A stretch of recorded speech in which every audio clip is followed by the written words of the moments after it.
नमस्कार, मैं हूं श्रेयोशी। उत्तर प्रदेश की सियासत में इस वक्त एक ऐसी स्क्रिप्ट लिखी जा रही है जिसने लखनऊ से लेकर दिल्ली तक के सियासी पंडितों के होश उड़ा दिए हैं। 2027 के महासंग्राम से पहले एक ऐसा चेहरा यूपी की धरती पर कदम रख चुका है जो बिहार का किंग मेकर है। 100% स्ट्राइक वाला वो युवा नेता जिसका एक फैसले ने मायावती के अभेद किले में दरार डाल, जिसने अखिलेश यादव की पीडीए चक्रव्यूह को सीधे चुनौती दे दी है। जी हां, हम बात कर रहे हैं केंद्रीय मंत्री चिराग पासवान। लखनऊ की धरती पर कदम रखते ही चिराग ने जो ऐलान किया है वो सिर्फ एक कार्यक्रम नहीं बल्कि यूपी की दलित राजनीति को पूरी तरह से हाईजैक करने का मिशन 2027 है। आखिर क्या है चिराग का वो दांव?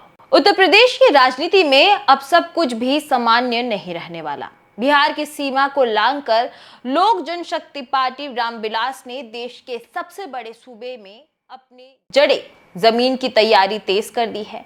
लखनऊ पहुंचे चिराग पासवान ने एक ऐसा तीर छोड़ा जिसने विरोधियों को हैरान कर दिया है। चिराग ने ऐलान किया है कि इस बार पार्टी के संस्थापक और उनके पिता स्वर्गीय रामविलास पासवान की जयंती दिल्ली में नहीं बल्कि उत्तर प्रदेश की राजधानी लखनऊ में मनाई जाएगी। सवाल उठना लाजमी है कि आखिर चिराग पासवान की नजर यूपी पर क्यों है? असल में उत्तर प्रदेश में दलित राजनीति का वो शून्य पैदा हुआ है जिससे चिराग पासवान उसे ही भरना चाहते हैं। लखनऊ में पत्रकारों के तीखे सवालों का सामना करते हुए चिराग पासवान ने सीधे सूबे के पूर्व मुख्यमंत्री मायावती और समाजवादी पार्टी के मुखिया अखिलेश यादव पर ऐसा हमला बोला जैसे अमूमन एनडीए के दूसरे सहयोगी दल करने से बचते हैं। चिराग ने सीधे आरोप लगाया कि सपा और बसपा ने उत्तर प्रदेश के दलितों और वंचितों को सिर्फ ठगा है और उन्हें गुंडों के रहमो करम पर छोड़ दिया है। चिराग पासवान का यह आक्रामक रुख सिर्फ विपक्ष के लिए नहीं बल्कि कहीं ना कहीं एनडीए के भीतर भी एक बड़ा मैसेज है।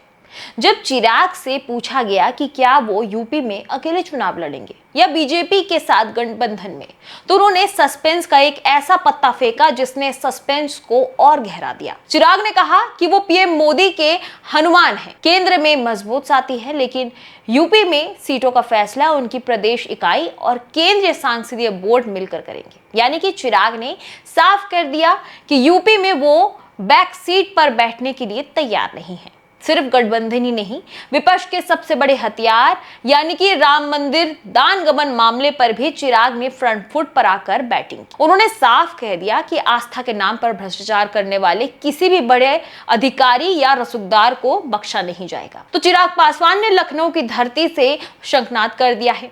पिता रामविलास पासवान की जयंती के बहाने वो यूपी में अपनी ताकत का ऐसा प्रदर्शन करने जा रहे हैं जो आने वाले दिनों में सूबे के कई बड़े सियासी दिग्गजों के समीकरण बिगाड़ सकता है। सत्ता में रहते हुए भी बेबाकी से अपनी बात रखने वाले चिराग क्या यूपी के दलितों और वंचितों के नए मसीहा बन पाएंगे? क्या मायावती का खिसकता हुआ वोट बैंक चिराग के पल्ले में आ जाएगा? और सबसे बड़ा सवाल, क्या यूपी में बीजेपी चिराग पासवान को वो तवज्जो देगी जिसकी उम्मीद लेकर वो यूपी के रण में उतरे हैं? इन तमाम सुलगते सवालों के जवाब तो वक्त ही बताएगा, लेकिन एक बात तो तय है, चिराग पासवान की इस एंट्री ने यूपी चुनाव 2027 के मुकाबले को बेहद दिलचस्प और सस्पेंसिव बना दिया है। इस पर आपकी क्या राय है? कमेंट्स में जरूर बताएं।